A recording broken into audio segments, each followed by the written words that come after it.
let me tell you about an organization that needs your help year-round.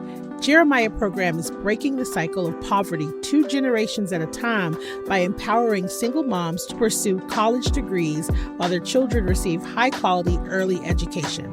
And your gift provides critical support that makes success possible. So go on over to jeremiahprogram.org/Austin to give today and learn how you can be part of the movement to disrupt generational poverty. Again, that's jeremiahprogram.org/Austin.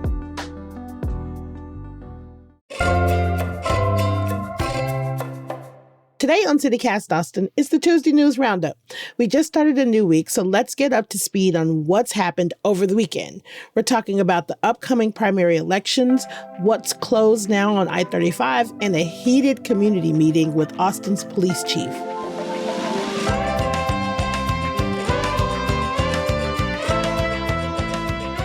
It's Tuesday, February 10th. I'm Nikki Devon, and this is what Austin's talking about.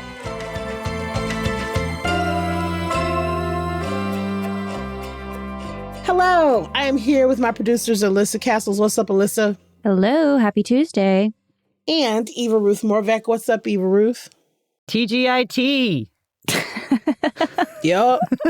Yeah, thank God it's Tuesday. So excited about Tuesday. Super Bowl Sunday was this Sunday, and the Super Bowl ads were fine this year. It seems like every year they get kind of less and less good, which is disappointing because that's really halftime show and the ads are kind of like the only thing worth watching a lot of times. But if you look close enough, you may have spotted a few local companies and celebrities in the ads. But one that we actually didn't see here was for Democrat James Talarico from Round Rock for his campaign for the U.S. Senate race. Yep. Okay, so what happened with this, Eva Ruth? Well, so it ends up that these ads were only aired in the Houston area, which is where... okay. Yeah, and that's where James Talarico is. I mean, he's facing a challenge statewide for the Democratic primary election for this Senate seat. But his opponent is from Houston, Jasmine Crockett, and she's quite popular there. Of course. And so this ad that Talarico bought only aired there. We're gearing up for early voting starting next week, headed toward the March 3rd primary election. And Talarico actually crowdsourced for the money for this ad. Basically, he had said on social media that he wanted to purchase this ad if they could bring in the fundraising, and he raised $100,000 for it for this spot, which is wild that that's how much you need. Look, Talarico, you can buy a spot on CityCast Austin for a lot less than that. That's all I'm saying. We'll take your money. Listen. Though I did hear that's actually he got a deal because actually the ads are way more expensive than $100,000. Yeah, I think that's why he targeted such a small area. If he had gone bigger, it's quite pricier. But yeah. Every time I open my social media, every fourth post is James Talarico listen, guys, we need this money. They're outraising us with this money. We need every fifth or sixth ad. Y'all, this money. I got bad news. We need some more of this money. I don't know if it was worth it. We'll have to see. I mean, so this ad was really just saying, it was kind of this message that he's talked about before. Billionaires don't just influence politicians, he said. They own them. And it was all about him targeting political action committee spending, saying he's going to lower contribution limits and stop politician stock trading.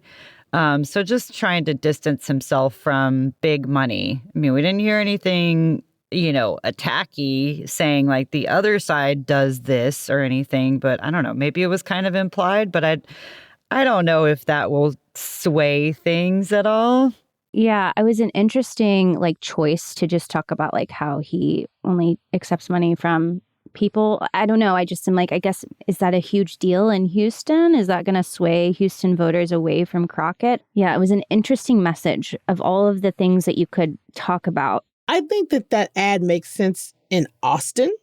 Yes. Makes sense in Austin. Because that is the definitely the demographic for that conversation. That's a good point. But I don't think that ad makes sense in Houston, just because I don't think Houstonians care as much about stuff like that. I just don't. Like it should. I think maybe it should have been something a little different. There are plenty of things that he could have. There are plenty of things that he could have talked about, but like billionaire money. Careful. Billionaire money is not something that I think Houston is gonna make Houstons as upset. Damn it. As Austinites. I think that's just, he might have missed the mark on that one. Apparently, according to a report done from the Texas Tribune, Jasmine Crockett has transferred at least $30,000 in contributions from corporate PACs. So maybe this was kind of an attack against her. Then just say that. I know. It was like, I mean, maybe he's a little nervous to take a swing. It feels like they're being very careful to just be like polite for the most part. Although their PACs may not, or their supporters might not be, they might be doing things a little bit differently. But I agree. It was very safe feeling. And for that much money, like, come on, James, make a splash, do something funny or, interesting. And Jasmine Crockett also released a new ad on Sunday, but it wasn't in the Super Bowl. But it still is causing some controversy. So she posted her new ad on social media, and it's kind of an anime or comic book styled ad. And it features Donald Trump as a villain and Crockett as a hero. But the controversy is really over the final shot of Crockett, which is in front of a really big crowd, and it looks like it's supposed to be a big crowd of voters. And some people online are saying that it is computer generated.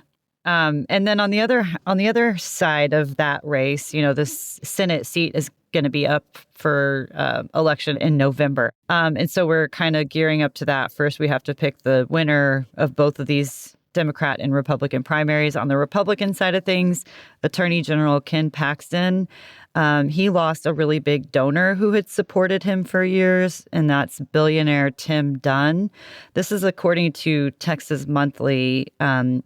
They are reporting that Dunn, who is an oil tycoon, and he's bailed Paxton out a lot before, Texas Monthly is saying that he, quote, has disappeared when it comes to the Paxton fight, and that, he used to write these op-eds on Paxton's behalf, of course, gave him a lot of money over the years, orchestrated this multi-pronged counteroffensive when Paxton was facing criminal charges. Tim Dunn backed a PAC that threatened a primary. This was back when Paxton got impeached. Tim Dunn backed this PAC that said that anybody who voted to impeach Paxton would be primaried. And then he even gave $3 million to the PAC then gave $3 million to Lieutenant Governor Dan Patrick, who was essentially the judge presiding over the impeachment trial. So this guy went to the mat. Holy cow. For Paxton in the past. And now this year he's nowhere to be found. It was apparently, according to this Texas Monthly article, was don't do it, Ken. And Ken did it anyway. So, yeah. The girls are fighting. The girls are fighting. Yeah, there it is. I think that he said something like, I would much rather you be our great attorney general than to run for Senate. Yeah. Basically, you can be more helpful here. So this is actually kind of fascinating.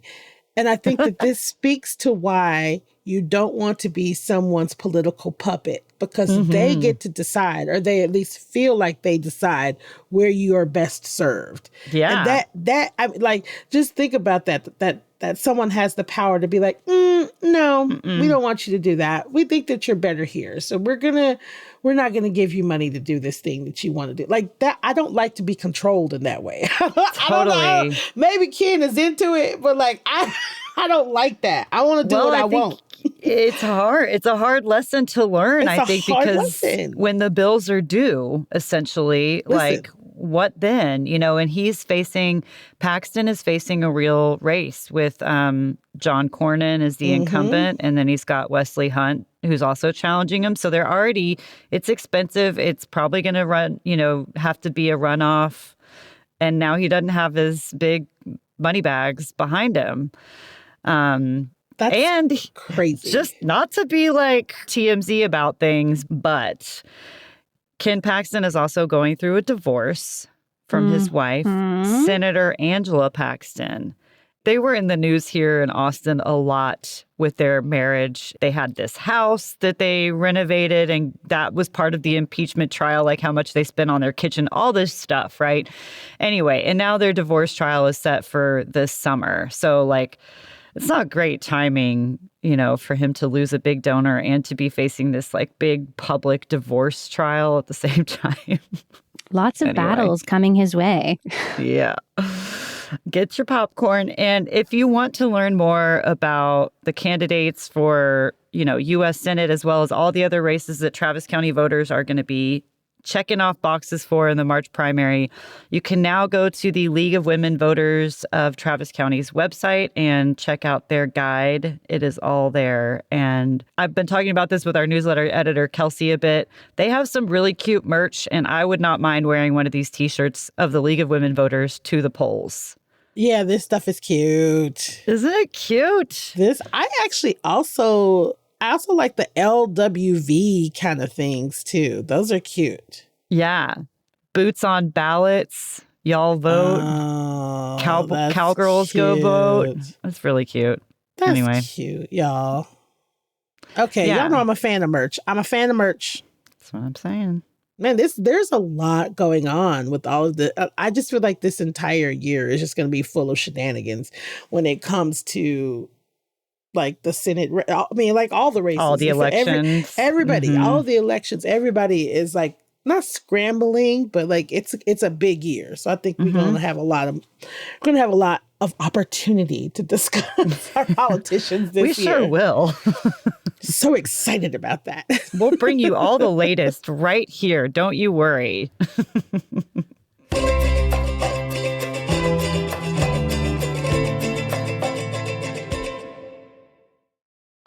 Hey y'all, it's time to make your voice heard. Austin continues to face significant infrastructure challenges like aging facilities, growing service demands, and affordability pressures.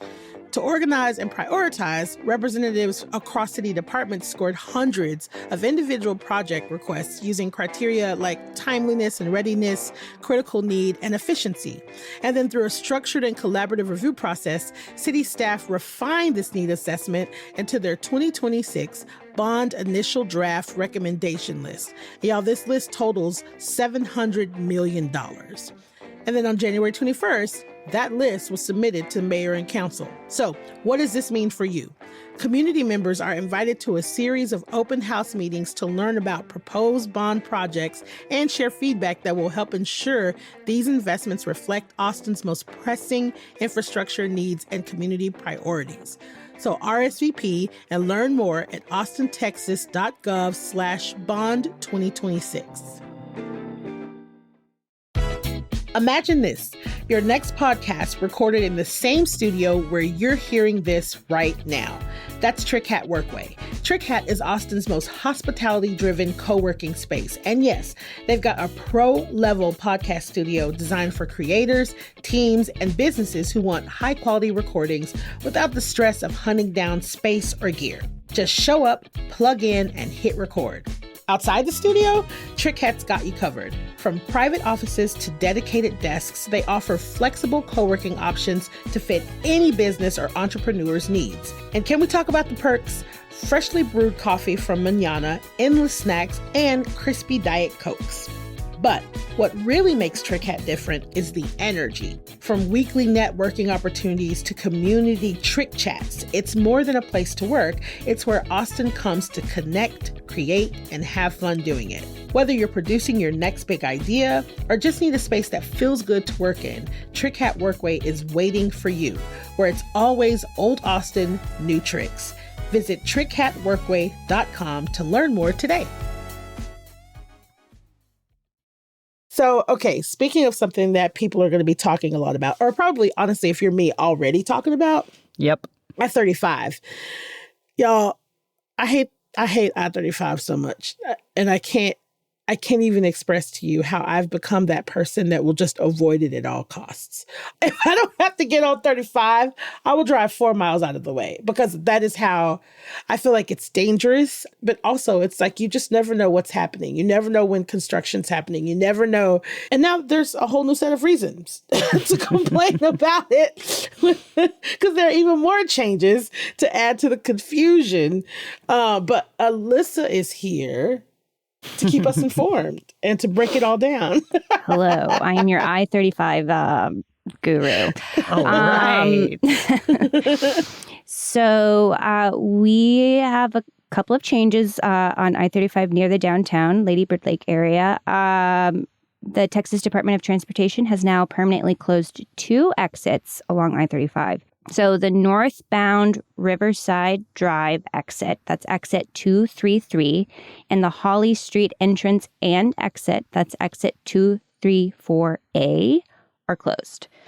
Drivers can access Riverside Drive and Holly by exiting earlier at Woodland if you're on the northbound I-35. And just to note, the northbound frontage road just north of Riverside Drive will also close next week. This closure was originally supposed to happen yesterday, but TxDOT has delayed that until next week. So they have a great diagram online. It's texdot.gov/mymobility35, I think, but we'll have a link to that. We can just have a link in the show notes to the, yeah. This is also coming right after they closed the Woodland underpass. So it's now just U-turn lanes there. So you can't get across at Woodland anymore. Yeah, no, it's a lot. It's, this is all, I mean, we kind of knew that this was coming under this big $4.5 billion Capital Express Central project that TxDOT is doing. They're redoing a lot of I-35. I think it's like 19 miles in total. But, you know, it's hard when these exits, I remember hearing about concern about like getting from east to west across town, you know, when these closures started, and they're here, and it is dangerous. Like I did feel I ran around the river this weekend and like up to I-35, and the lanes are crazy. Like I'm it just looks very miserable. Stressful.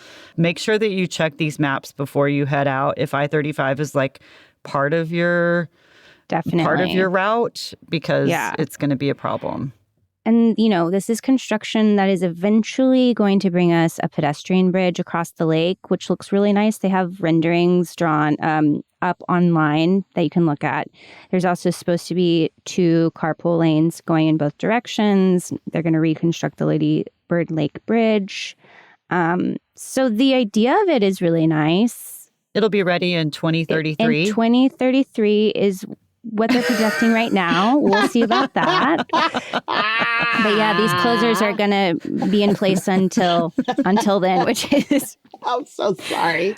So long. It's like, guys, don't worry. 2033, this is going to be amazing. This is going to be awesome. Save the date, y'all. 7 more years. 7 more years of this terrible, awful traffic, and then we're good. Then the reward is coming. The reward is coming. Who is probably very unhappy about this is the bats, I will say. Because I know that like they don't all live under I-35. Most of them live under the Congress Avenue Bridge, but we have had interviews about the bat colony under 35 too, and that they're all like, it's a lot of noise for these baby bats, and their bridge is under construction. Where are they going to go? They need to make more space under Congress Bridge. They probably won't even be alive in 2033. Oh, that's depressing. Sorry to be a Debbie Downer. Oh, that's horrible. Didn't even think about the bats. Goodness. But that's the latest with this portion of the construction. I will forever be a hater of 35. Now they're killing the bats too. Why'd you bring the bats up? Like now all I can think about is another way that 35 sucks is that they're upsetting the bats. And the bats are they're little babies. They're sweet little babies. Would you say you can count the ways? Oh my God. Okay, now moving on from that. Thank you so much. Oh my God. But we need that for Eva Ruth, even almost as much as we need an air horn for me. Yes. Honestly. Sound effects.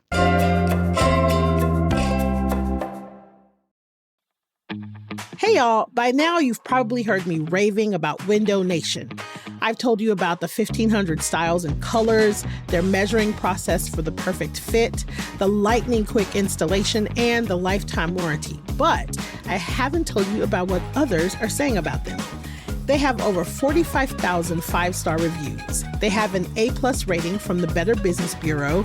They have a 96% customer satisfaction rating, and Window Nation was recently ranked highest on Forbes' list of best window installation companies.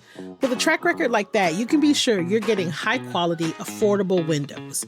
And I have to mention, you can get them with 0 down, 0 monthly payments, and 0 interest for 2 years.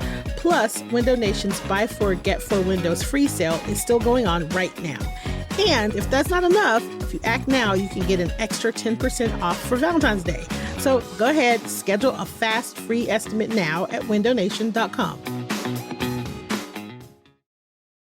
So there was a town hall meeting held last Thursday to address policy changes that APD is planning, over how they interact with ICE, which is U.S. Immigration and Customs Enforcement. And it was held at Go Valley Elementary in the cafeteria.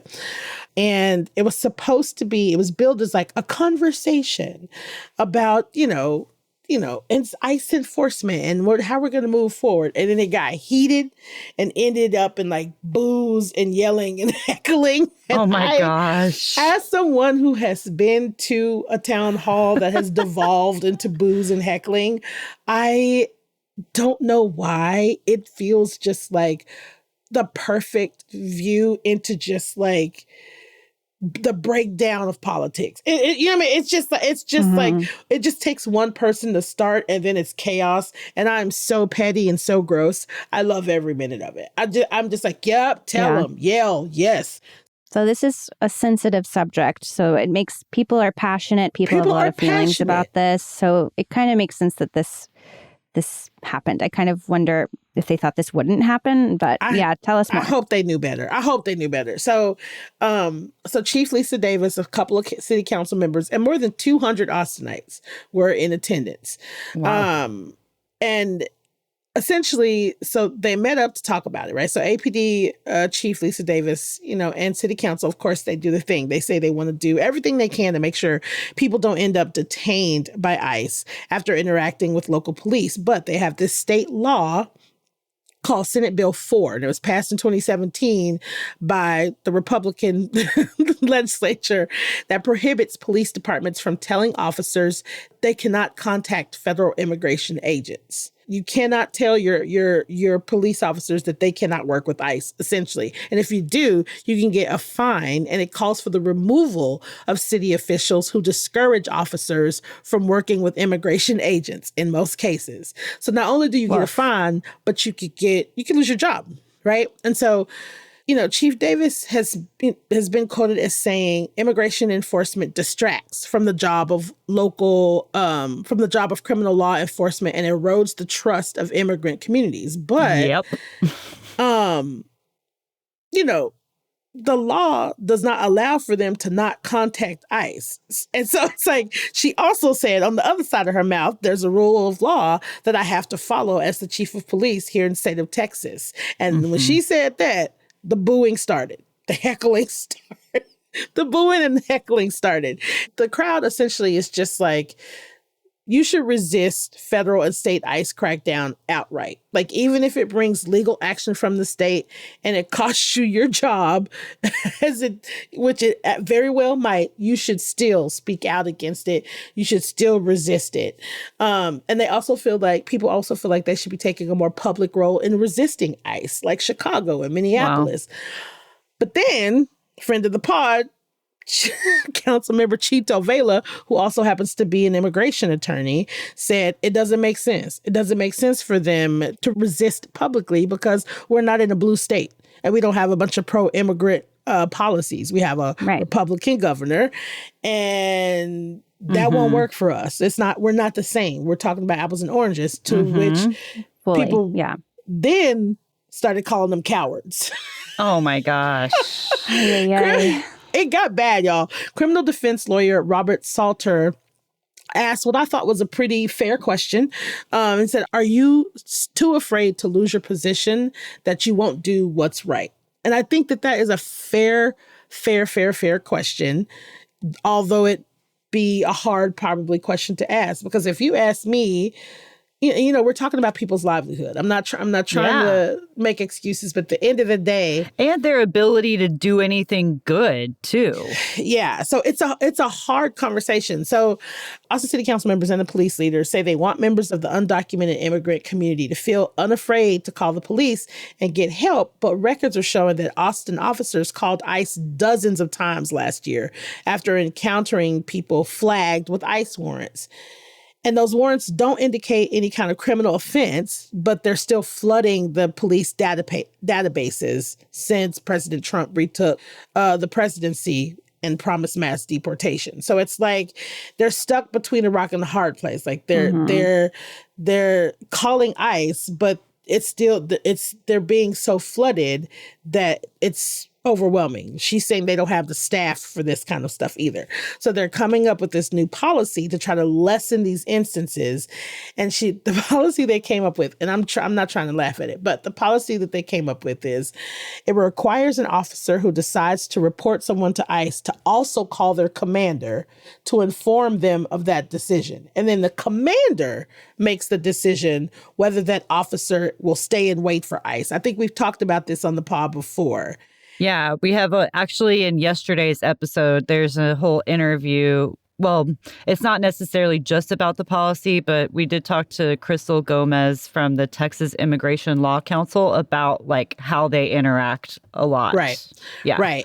And she said, quote, I can tell you the priority for APD is not waiting for ICE to respond. Chief Davis and city leaders proposed some other ways to prevent people from being deported. One was to have officers inform people that immigration agents may be notified of their presence, but they're free to leave if they're not under detention. And then another way was to urge undocumented immigrants to call victim services hotlines instead of 911 to report a crime. Oh, my God. That's crazy. That's a crazy loop. Well, I will say, that's kind of the situation that they're in. Like, to be honest, I mean, on one hand, I totally get people wanting law enforcement, like Chief Davis, to take a stand. On the other hand, she is in this really tough position where she's kind of taking the stand that she can with still operating in this red state, trying to make some sort of difference here. But it's really hard. I did talk to Crystal Gomez about this yesterday in our episode. And like, what do we actually expect cities to be able to do in this time? Because like, even if you look at Minneapolis, where you had, the mayor saying, get the F out, that doesn't change anything. They can be in charge of their city police departments, but there are it's very established that federal government takes precedence over city and state government. Like, they operate under their rules. So I do wonder from these people who are wanting to see more, like, I do hear that.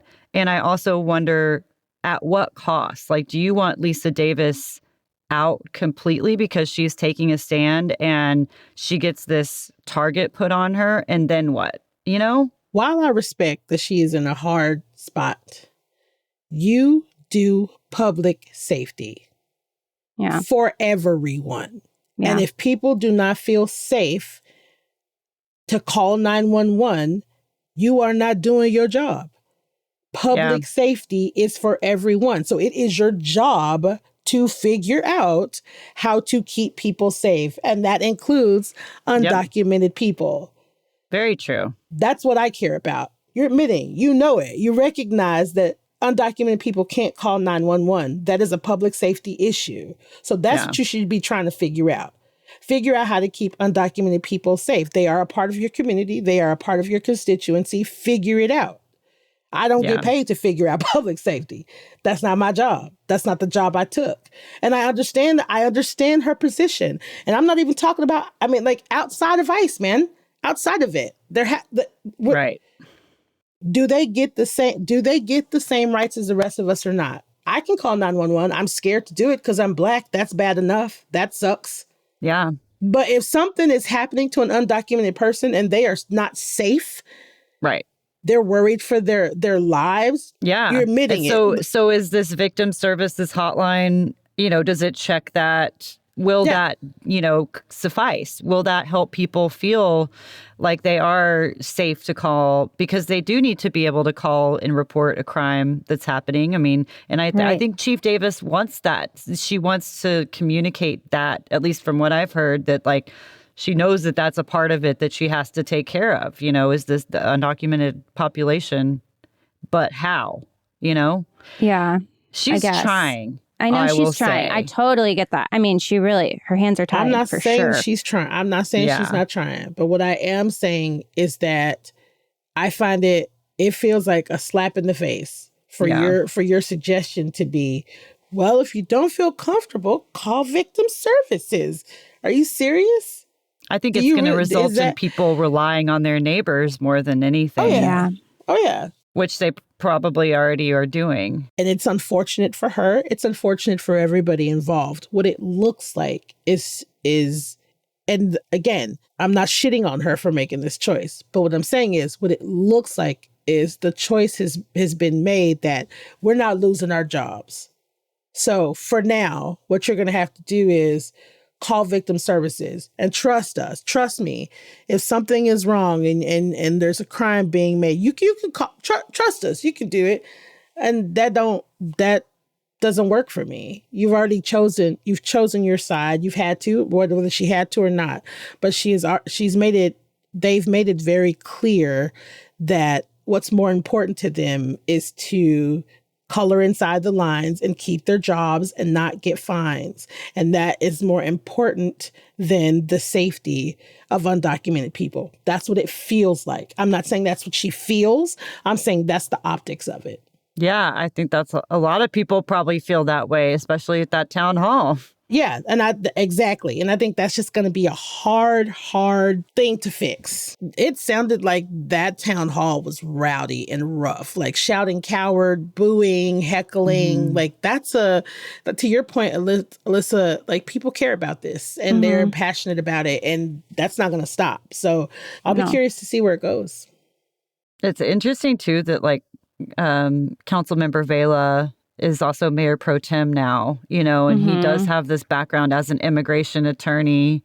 He has kind of fingers in all of these different buckets, like he gets it all. Yeah. And so I think he'll be a really interesting one to watch. Like, what are they not using him for, but what's his role in this? Like, is he going to be more like trying to be mediating between all the groups in the police department and the city, or is he going to be pushing for somebody to take a stand, really?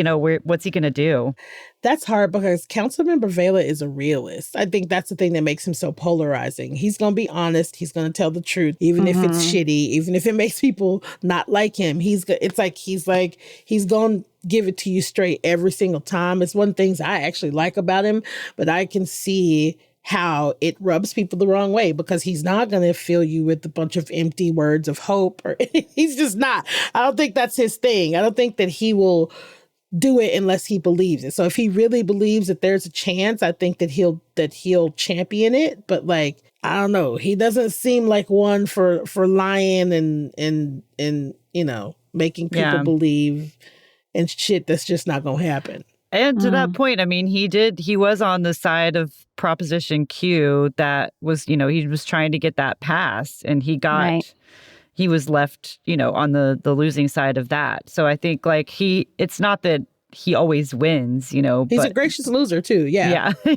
He was very honest about that. He said, okay, y'all sent this message. Got it. Yeah. Well, we'll keep our eyes on this, y'all. And, of course, having these types of conversations about it. This is why I love what we do, is that we can have these kinds of honest conversations, and we can get into it and get into the nuance and get into both sides. This is why I love what we do. And, you know, not for nothing, if you love it too, you want to keep hearing it, and you're not a member yet, what you waiting on? What you waiting on? Come join our neighborhood. Come on now. What you waiting on? Get into these conversations with us. You know, I'm just saying. Absolutely. Just saying we got a cute little event coming up. I'm just saying. Yeah. We're cute. We like what we do. We love what we do. Alyssa, Ava Ruth, thank you so much for being here and having this conversation with me. Thank Rounding you. out this news. Bye, y'all. Okay, bye.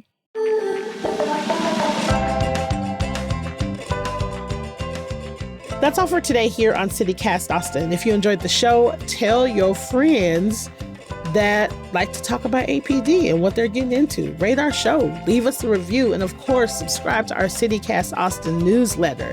And like I mentioned before, if you really dig us, support us, become our neighbor. Go to membership.citycast.fm. And we'll be back tomorrow morning with more news from around the city. Bye, y'all.